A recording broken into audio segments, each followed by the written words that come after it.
दोस्तों, ये आर्टिकल्स आप देख रहे हैं, ये हेडलाइंस आप पढ़ रहे हैं, इसमें एक चीज कॉमन है, वो ये है कि लवकेश कटारिया एलविश यादव से लड़कियों को मिलवाता था। ये बयान सबसे पहले रैंडम सेना ने दिया था और अब इसका इस्तेमाल किया है अरमान मलिक ने बिग बॉस के अंदर।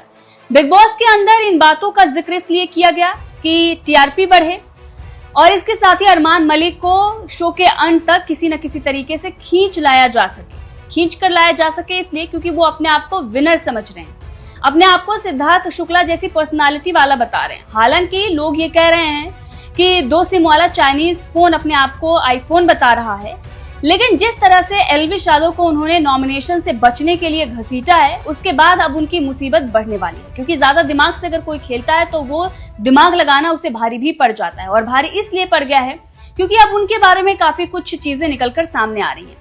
तो सबसे पहले ये जो बयान दिया गया है, इसी पर हम बात कर लेते हैं। दरअसल बिग बॉस के अंदर लवकेश कटारिया से अरमान मलिक बातचीत कर रहे थे। इसी बातचीत के दौरान उन्होंने कहा कि मेरी पत्नियों को लेकर क्रिटिसाइज किया जाता है और जितने लोग हैं उतनी बातें करते हैं, जितने मुंह उतनी बातें, हम किस किस को रोक सकते हैं।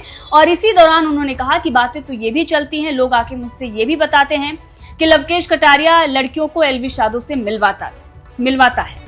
अब ये उनका बयान सोशल मीडिया पर काफी वायरल हो रहा है। ये आप देखिए, राठौर नाम के एक यूजर ने इसे पोस्ट किया है और रैंडम सेना का बयान याद दिला। रैंडम सेना आप सभी जानते हैं, जब उनके एलविश यादव से लड़ाई हुई थी तो उन्होंने ये आरोप लगाया था कि एलविश यादव से छोटी छोटी लड़कियों को लवकेश कटारिया मिलवाता है और उसके साथ वो गलत काम करते हैं। इसमें उन्होंने ये कहा था कि हमारे पास सबूत भी है, लेकिन आज तक रैंडम सेना एक सिंगल सबूत नहीं पेश कर पाया है। प्रूफ भाई, मैं हवे में नहीं बात कर रहा हूँ।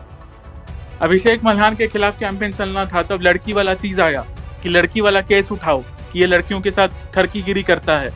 तो कटारिया ने बोला नहीं वो चीज मत करो। 4-5 लोग कॉन्फ्रेंस कॉल पे थे। कटारिया भाई ये बात बोले कि नहीं एल्विस ने भी बहुत लड़कियों को बुला के रूम में किया है, बहुत कुछ किया है, अगर कोई भी एक लड़की सामने आ गई तो दिक्कत हो जाएगा।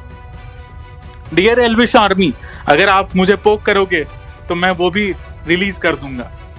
इनके जो 2-3 भाई हैं, एल्विस से मिलवाने के लिए भी ये 3-4 लड़कियों 5 लड़कियों के साथ सोए हैं, उनका यूज किए हैं, और वो भी नाबालिग लड़कियां, 18 से नीचे की लड़कियां। इस पर जब सवाल खड़े हुए, हमने भी ये सवाल उठाया था कि जब एलविश यादव इस तरह का बुरा आदमी है, उसके दोस्त बुरे आदमी हैं, तो फिर तुम उसके लिए फिर सपोर्ट क्यों मांग रहे थे? एलविश यादव को फिर तुमने बिग बॉस में जिताने के लिए क्यों एक बड़ा कैंपेन जो है अपने तरफ से चलाया? क्यों आपने कहा कि वो सनातनी है, हिंदुत्ववादी है और उसे आप सपोर्ट करिए? इसका मतलब ये है कि आप पैसे के लिए बिक गए। आपने पैसे के लिए झूठ बोलना भी पूरी तरह से स्वीकार कर लिया। एक ऐसा व्यक्ति जिसके बारे में आप जानते हैं कि वो गलत काम करता है, छोटी छोटी लड़कियों के साथ गलत काम करता है, तो फिर आपने उसे समर्थन क्यों दिया? ये सवाल उस वक्त रैंडम सेना पर खड़ा हुआ था, लेकिन रैंडम सेना ने फिर इस मामले को लेकर चुप्पी साध ली, क्योंकि उसे पता था कि उसके पास कोई सबूत नहीं है। अब ऐसे में जब एक भी सबूत उसके तरफ से नहीं दिया गया तो इस मामले को यह समझ लिया गया कि पर्सनल दुश्मनी निकालने के लिए रैंडम सेना ने इस तरह का बयान दिया था ताकि एलविश यादव को नीचा दिखाया जा सके, और उनके पास सबूत नहीं है, सिर्फ और सिर्फ झूठे आरोप लगाए गए। लेकिन आप देखिए, झूठे आरोप रैंडम सेना ने लगाया और उसी झूठे आरोप को अब अरमान मलिक ने बिग बॉस में दोहराया। अब अरमान मलिक तो अपने आप को जिताने के लिए, नॉमिनेशन से बचने के लिए, लवकेश कटारिया को डाउन दिखाने के लिए ये सारी चीजें कर रहे हैं। मीडिया में भी उनके बातों को दोहराया जा रहा है और एलविश यादव के खिलाफ एक बार फिर से प्रोपेगेंडा फैलाया जा रहा है। उस मुद्दे को बार बार उछाला जा रहा है, जबकि सच्चाई ये थी कि जिसने कहा था उसने आज तक सबूत नहीं दिया है, जो कि हमने आपको स्टार्टिंग में बताया।